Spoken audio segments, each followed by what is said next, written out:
OBC नेते लक्ष्मण हाके यांनी नवा राजकीय पक्ष स्थापन करण्याचा आज खरं तर एक प्रकारे इशारा दिलेला आहे। या संदर्भात बोलण्यासाठी माझ्यासोबत स्वतः लक्ष्मण हाके आहेत।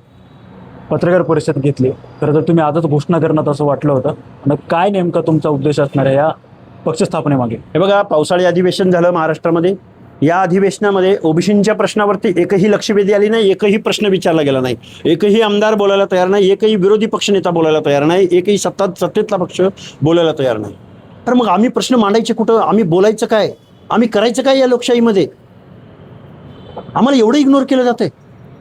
आमची महामंडळांच्या घोषणा झाल्या, त्याला अध्यक्ष भेटत नाही, त्याला ऑफिस भेटत नाही, त्याला शिपाई भेटत नाही, महाज्योतीला निधी भेटत नाही। महाज्योतीच्या PhDच्या UPSC MPSCच्या मुलामध्ये 95% कपात केली। किती टक्के? 95%। मग आम्ही कशी दाद मागायची? म्हणून आम्ही ओबीसींच्या प्रश्नांना डोळ्यासमोर ठेवून आम्ही जनआंदोलन उभं करू आणि आम्ही जनतेसमोर जाऊ, त्यांना अवगत करू या गोष्टी सगळ्या। त्यामुळे आम्ही ह्या निष्कर्षाप्रत आलेलो आहोत। तुम्ही आता पत्रकार परिषदेत म्हणालात की मला आतापर्यंत अनेक आमदारांनी, खासदारांनी, माजी केंद्रीय मंत्र्यांनी सुद्धा पाठिंबा दर्शवला, फोन आलेत, काय नेमकी चर्चा झाली, कोणाकोणाची फोन आली? हे बघा, नावं तर मी वेळ आल्यावर सांगेनच, ती लोकच माझ्याबरोबर असतील, पण महाराष्ट्रातल्या तमाम लोकांना असं वाटतंय की अशा पद्धतीचा प्रयोग महाराष्ट्रामध्ये आजपर्यंत व्हायला हवा होता, पण झाला नाही। नेहमी ओबीसी कुणाच्या तरी अजेंड्यावर राहिला, कुणाचं तरी रॉ मटेरियल राहिला, दुय्यम भूमिकेत राहिला, पण इथून पुढे नाही।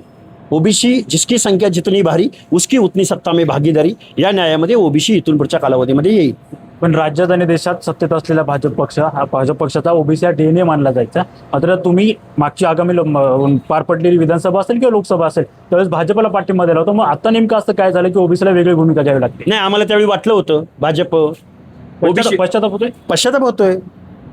मी ओबीसी जनतेची माफी मागतो या निमित्तानं की भाजप ओबीसी आमचा DNA म्हणायचे, पण भाजप आता कारखानदार, भाजपचा DNA आता कारखानदार आहे।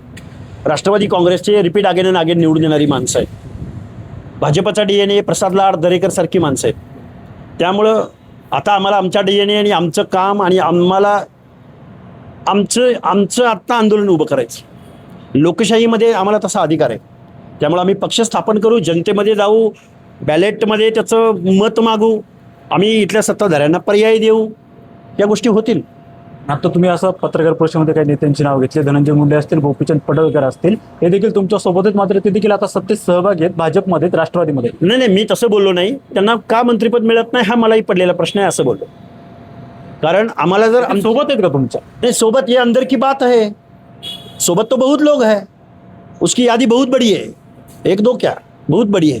ओबीसी जनता पार्टी, जिसको ज्यांना विधानसभेत निवडून यायचं आहे, ज्यांना खासदार व्हायचं आहे, आमचा कन्सर्न घेतल्याशिवाय नाही।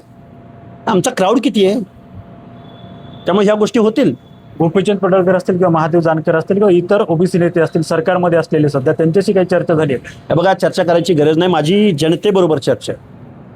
आणि फक्त ओबीसीच्याच नेत्यांना आमच्या मताची गरज आहे असं नाही, सत्तेतल्या हर एक माणसाला आमच्या मताची गरज आहे।